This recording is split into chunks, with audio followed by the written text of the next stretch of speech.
Hey Virgo, this is Perrymore Tarot's daily reading for November 11th, 2024. This is for Virgo. Last shuffle for Virgo. Let's see what's going on. So Virgo, what we have is letting go, and we have travel. And so I'm seeing you needing to be in a space of letting something go. Maybe you're holding on to something that's holding you back. Okay, and this is holding you back from being able to move forward. Whatever this is, you're holding on to baggage, things that you don't need. You need to unpack something. Yeah, you need to. mm, you got to let go of how you see something because it's like fear is causing you to see something a certain way. Fear is causing you to ignore the facts or ignore details of something. So there's something about like I'm worried about like you may be worried about looking bad, about things changing. Yeah, I'm seeing a cat here with no mouth. A cat that's just staring an ornament, like ornamental, like something about this cat is like uh you're just there to be pretty and quiet. Okay, that's all you are, a show cat. We don't care about your needs or wants, we just want you to look pretty. King of Swords, Four of Swords, Queen of Wands, and the Wheel of Fortune. That may mean something to you. Maybe you guys have no, and trust me, I mean no disrespect. That's just what they're showing me is that there's a cat that's like not a cat, not able to be one, but is there just for pretty. It's like got rhinestones on its tail and all kinds of stuff. And I'm like, what in the heck is going on? Um, but this looks like you may be worried that for some of you, you got to let go of worrying about what you look like. For some of you, that you will look bad, that a fear of being ignored, overlooked, a fear of not being listened to, really, and not being respected for the mind that you have, or the intelligence, or the knowledge you have. There's something about needing to let go of that. That this is what's causing so many problems is that you have this irrational fear that you're not taken seriously, or that people think that you're not intelligent or not attractive or something. And that's got to be left in the wayside. You've got to let that go. It is holding you back tremendously because you're very sharp and intelligent and also very attractive. And yeah, there's a fear of change. Some of you may be afraid of aging, and that's something here too. Travel is Page of Pentacles and the Chariot. Something happens here that lets you know that you're headed towards some truth, man, and some details of some truth that maybe you're afraid to face. It looks like you may be afraid to face some kind of truth or knowledge here. Travel. Consciousness of lack is Page of Wands and the Hierophant. Some of you may feel like you're aware that you are not successful or something here.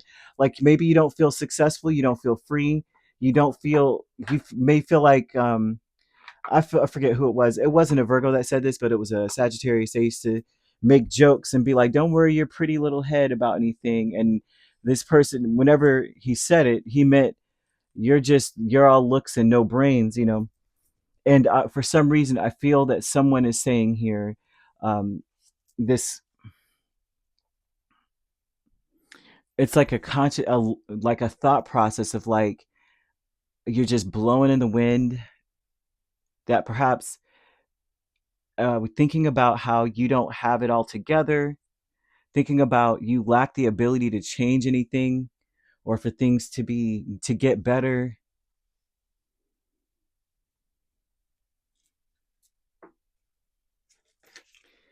Happy success here would tell me that with the Two of Wands and the King of Pentacles,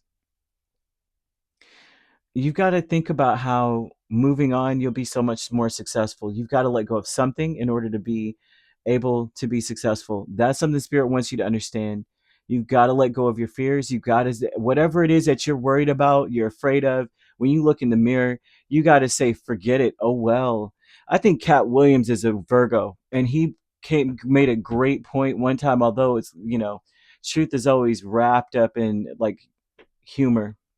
And he said that he was making a distinction between men and women, and how women will look at very small things that we can't control and say, "Oh, I cannot stand this about myself." But men will look at themselves in the mirror and go, "I have a big nose. Yep, that's it. Anyway, on to the next thing."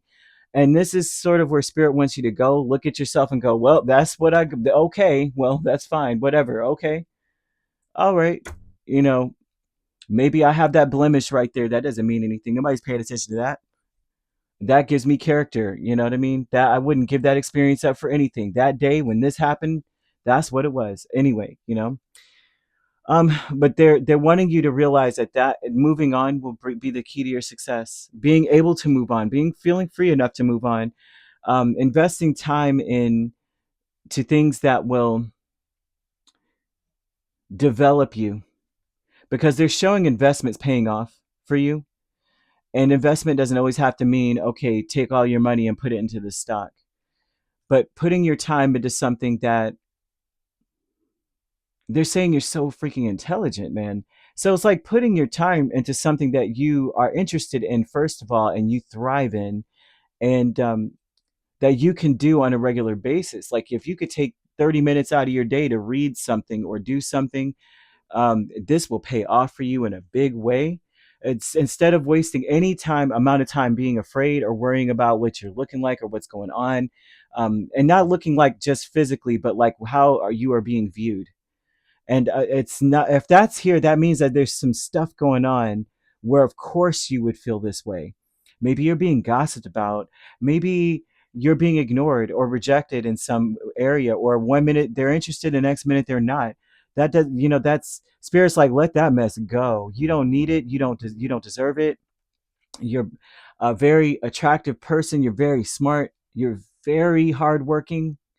They want you to focus on dedicating more time to something that will benefit you, because it will pay off in the long run. And I mean, this is big. Like, it's not something small. Like, just because you may go, oh, it's a book, it's a freaking, I mean, okay, I'm reading for 30 minutes.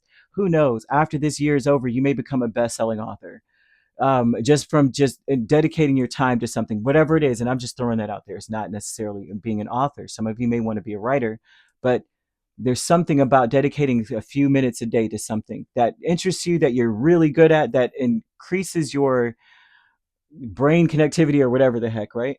Increases your intelligence in some way, um, and broadens your horizons. It's going to pay off for you later. And they want you to focus on that. For some reason, something is coming in, but they're showing that you may have a lot going on. They don't even want you to worry about it. They're saying worry is a thief from you, stealing from you right now. I hope I'm making sense. Anyhow, this, you could be dealing with a Taurus, a Cancer, a Sagittarius. Those are the main signs. Um, we also have a Gemini, Libra, Aquarius, Capricorn, or another Virgo, Aries, Leo, Sagittarius. Well, Sagittarius, I already said Aries or Leo. You have every sign here except for Scorpio and Pisces. So you could primarily be dealing with those two signs. Otherwise, you could be a Leo Virgo cusp or a Virgo Libra cusp, dealing with a Sagittarius Capricorn cusp, Capricorn Aquarius cusp, Aries Taurus cusp, Taurus Gemini cusp, Gemini Cancer, Cancer Leo. If you're not dealing with those signs, which you don't have to be, those signs could be in your chart. If you'd like to book a personal reading with me, my links are on my page. Peace, love, and light. Take care.